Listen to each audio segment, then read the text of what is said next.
name is Heather, and this is the show where we make pies for your pie hole and drinks for your drink hole, and I go ahead and assume that those are both the same hole for you that they are for me. This week, I'm going to my friend's bridal shower, which is a luau theme. I'm making a Piña Colada pie, and my super famous, totally not made up, Piña Colada Nada Colada Cocktail. Just gonna... So, first of all, we're gonna start by rimming the margarita glass.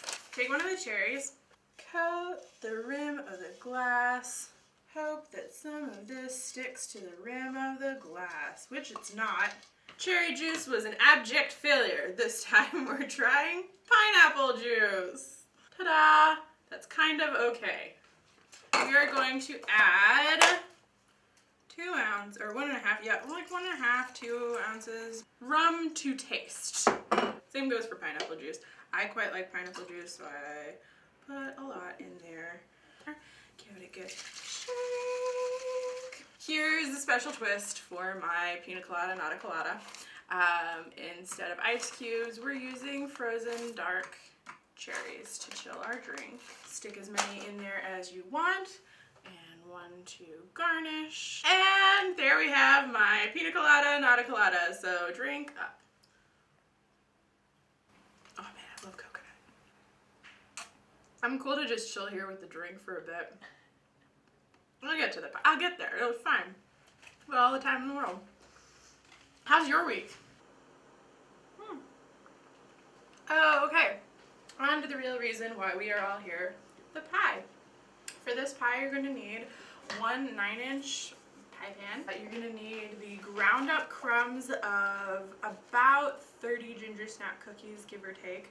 If you're like me and you don't have a food processor and you only have a shitty little blender that breaks when you're trying to do things, you can always do it the old-fashioned way by putting the cookies in a bag and working out your aggression. My success, swear to God. You're going to need to add between 5 and 6 tablespoons of melted butter.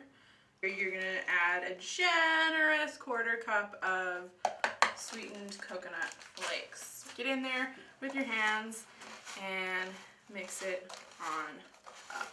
What you're looking for is like a good kind of like wet sand. Like when you're trying to sip your drink out of the sand at the beach. Not that I have done that, but you know, shit happens.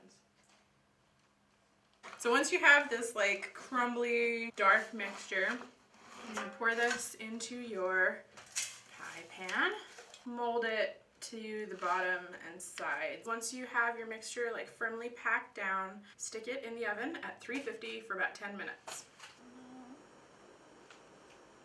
All right, so for the filling, separate 4 egg yolks.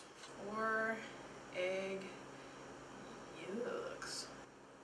Ta-da! To the egg yolks, we are going to add 2 cups of heavy whipping cream. Most recipes will tell you to use half and half or whole milk or something like that. They're full of shit. I've tasted enough cream at this point in my life that I'm basically an expert. Alright, so you're going to whisk the cream and the egg yolks together. I just put them aside for just a minute. And then you're going to need a hot or a deep pan, something with a heavy base. And to that you're going to add 1/2 cup of sugar. Almost. Get it together, Heather. God damn it, I can't reach the sugar. Ugh. It's always best to be prepared, I find. 1/4 cup of cornstarch. Go. And 1 pack of unflavored gelatin. As you can see, we have moved. Add the egg and cream mixture. And once you've got about half of the mixture, you want to turn on your stovetop to like medium heat. It's so important you never stop stirring. You cannot stress the importance of stirring. Keep stirring. My mom used to love to make pineapple upside down cake when I was a kid, but these days this is the only pineapple it takes to get me upside down. Oh shit, I stopped stirring. Basically, you're going to keep this on the heat until it starts to boil. You're going to let it boil for about a minute. You want it to turn into a mixture. It's like a pudding consistency. Like most things in life, ladies, this is all in the wrist. All right, so once you have your mixture, I'm going to add 3 tablespoons of butter, and 1.5 teaspoons of vanilla, 1 giant cup of shredded coconut. Just mix this all together.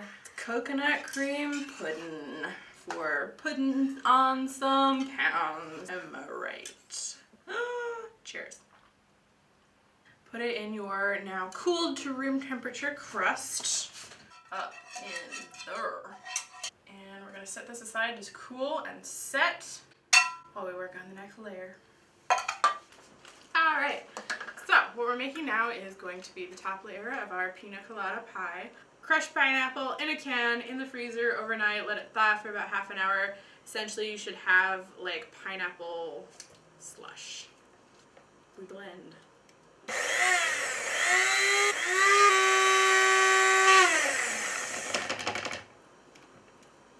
Fucking blender, Jesus. Good for anything. Alright, so after that ordeal with my asshole of a blender,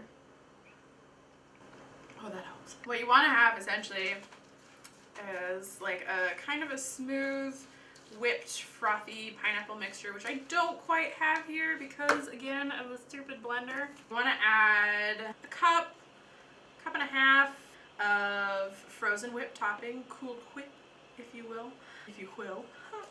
And then you just want to fold that in with the pineapple. And then we are going to set this in the freezer to cool off for just a little while. Alright, so now that you have let your ingredients, etc. cool down, use this pineapple mixture to top off the coconut. Like so. Spread it, make sure you get like a nice, good, thick layer. Just like that. Yeah. This actually looks better than I thought it was going to. One hazard of drinking and cooking is that you usually think things are going to look better than they end up looking. But today is not one of those days. Here we have our Piña Colada pie. Just to finish it off, we're going to garnish with toasted shredded coconut. And sprinkle it on there. Just for good measure, I have grilled some pineapple rings and a little bit of brown sugar. For the cherry on top, one of our frozen dark cherries inside each of the pineapple rings. A little more. And there you have it.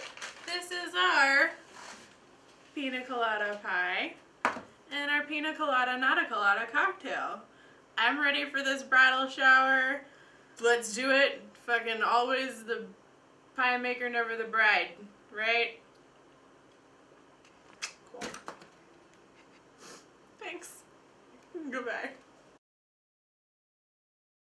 I hate this piece of shit. Please watch, like, and subscribe so that I can monetize this and get a decent blender.